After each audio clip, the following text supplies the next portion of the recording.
আপনি কখনোই আপনার পেজটাকে মনিটাইজ করতে পারবেন না যদি আপনি নিয়মিত এই ৩টে ভুল আপনার ফেসবুক পেজে যদি আপনি করে থাকেন। কারণ এ বিষয়ে আমার কাছে বেশি কমেন্ট আসে যে ভাই আমি পেজ ক্রিয়েট করছি, নিয়মিত কাজ করছি, কিন্তু আমার ফেসবুক পেজটা বারবার সাসপেন্ড হয়ে যাচ্ছে। কেন হয়ে যাচ্ছে? আমি নিজের কন্টেন্ট আপলোড দিচ্ছি, নিজের ভয়েস সব কিছু নিজের, তারপরও ফেসবুক আমার পেজটাকে বারবার সাসপেন্ড করছে। এখন আমি কি করব? তো তাদের জন্যই কিন্তু আজকের এই ভিডিওটা করা হচ্ছে। যদি আপনি প্রফেশনাল, আপনি পেজে যদি কাজ করতে চান আর যদি পেজটাকে আপনি মনিটাইজ করাতে চান, তাহলে আজকের এই ভিডিওটা শুরু থেকে শেষ পর্যন্ত দেখুন। আশা করি আপনার সব প্রবলেমের সলভ এই ভিডিও থেকেই কিন্তু হয়ে যাবে। তো বন্ধুরা, প্রথম যে বিষয় নিয়ে আলোচনা করব সেটা হলো স্প্যামিং কমেন্ট। যদি আপনি বারবার আপনার পেজে যদি স্প্যাম করেন, ঠিক আছে, তাহলে কিন্তু আপনি মনিটাইজ পাবেন না। অনেকেই বলেন ভাই স্প্যাম কমেন্ট বলতে কি বোঝায়? দেখুন, আপনার একটা ফেসবুক পেজ রয়েছে, আপনি কন্টেন্ট আপলোড করেন, কিন্তু আপনার পেজের লাইক ফলোয়ার বাড়ানোর জন্য আপনার রিলেটেড যেসব পেজগুলো রয়েছে সেই পেজের ভিডিওতে গিয়ে আপনি কমেন্ট করছেন, পাশে থাকলে পাশে পাবেন, আপনি বিভিন্ন ভিডিওর লিঙ্ক সেই কমেন্ট সেকশানে আপনি পোস্ট করে দিচ্ছেন, ঠিক আছে। কিন্তু এই ধরনের কমেন্ট করার কারণেই কিন্তু ফেসবুক আপনার পেজটাকে বারবার সাসপেন্ড করছে।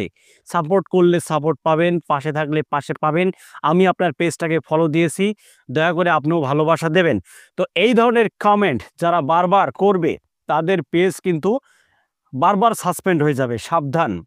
২ নম্বর যে ভুলটা নিয়ে আলোচনা করব সেটা হলো আপনি পেজে ভিডিও আপলোড দিচ্ছেন, সেই পেজের ভিডিও আপনার প্রোফাইলে আপনি নিজেই শেয়ার করে দিচ্ছেন।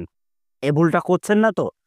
আপনি ভিডিওটা বুস্ট করাতে চাচ্ছেন বা ভিডিওতে ভিউজ বাড়ানোর জন্য আপনার পেজের ভিডিও আপনার নিজের আইডিতে মানে প্রোফাইলে আপনি শেয়ার করে দিচ্ছেন যেন বহু দর্শকদের কাছে আমার পেজের ভিডিওটা পৌঁছায়। এই ভুলগুলো কিন্তু বন্ধুরা করলে হবে না। কারণ ফেসবুক যে রোবট, যে অ্যালগরিদম, সেটা কিন্তু এখন অনেক আপডেট। এটা কিন্তু আগে কাজ হতো, কিন্তু এখন এই কাজগুলো কিন্তু বন্ধুরা বন্ধ করতে হবে। কারণ ফেসবুক এখন অনেক সতর্ক হয়ে গেছে। বারবার যদি এই ভুল করেন আপনার পেজ বন্ধুরা সাসপেন্ড হয়ে যাবে, কিছু করার থাকবে না। কারণ এ বিষয়ে অনেক কন্টেন্ট ক্রিয়েটররা কিন্তু এইরকমভাবে আপনাদেরকে বোঝাবে না যে পেজে ভিডিও আপলোড করার পরে সেই ভিডিওটা নিজের প্রোফাইলে শেয়ার করা যাবে কিনা। এ বিষয়ে আপনারা ভিডিও কিন্তু পাবেন না। কিন্তু বন্ধুরা, আমি আপনাদেরকে বলে দিচ্ছি, শেয়ার করা যাবে না। শেয়ার করলে আপনার পেজ কিন্তু বন্ধুরা সাসপেন্ড হয়ে যাবে।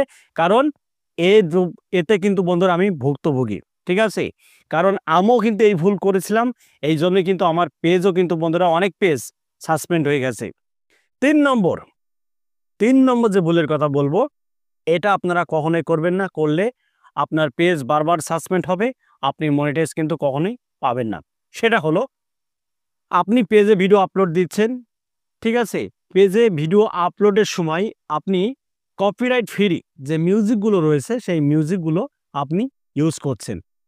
কিন্তু বন্ধুরা, ইউটিউবে যে লাইব্রেরি যে মিউজিকগুলো পাওয়া যায় সম্পূর্ণ ফ্রিতে, আপনি সেই একই মানে একই যদি আপনি ফেসবুকেও যদি মিউজিক নিয়ে কাজ করেন, মানে আপনি একটা রিল ভিডিও আপলোড দিচ্ছেন, আপনি সেই ভিডিওতে চাচ্ছেন একটা মিউজিক আমি সেট করব, সেট করে আপলোড দেব, কিন্তু এটা করা যাবে না। এটা করলেও কিন্তু আপনার পেজ সাসপেন্ড হয়ে যাবে ওই মিউজিকের কারণে। কারণ ফেসবুক ইউটিউবের চাইতে কিন্তু বন্ধুরা সম্পূর্ণ আলাদা। আপনি যদি ফেসবুককে ইউটিউবের সাথে তুলনা করেন তাহলে বন্ধুরা সম্পূর্ণই ভুল। আপনি ফেসবুকের অ্যালগরিদম আলাদা, ইউটিউবের অ্যালগরিদম আলাদা, ঠিক আছে? তাই ফেসবুকে যদি আপনি মিউজিক ব্যবহার করতেই চান তাহলে আপনার নিজস্ব টাকা খরচ করতে হবে। টাকা খরচ করে কিন্তু আপনাকে মিউজিক কিনতে হবে বা আপনি নিজস্ব মিউজিক তৈরি করে আপনার ভিডিওতে আপনি সেট করতে পারেন। বন্ধুরা, এই ৩টে ভুল থেকে যদি আপনারা বিরত থাকতে পারেন, 100% আপনার পেজটা সুরক্ষিত থাকবে এবং আপনি 100% মনিটাইজ পাবেন। তো আশা করি আপনারা ভালোভাবে বুঝতে পেরেছেন। ভিডিওটি যদি ভালো লাগে ভিডিওতে একটা লাইক দেবেন এবং আপনাদের মন্তব্য অবশ্যই কমেন্ট বক্সে জানাতে ভুলবেন না। তো আজকের মতো এখানে বিদায় নিচ্ছি। সবাই ভালো থাকুন। ধন্যবাদ।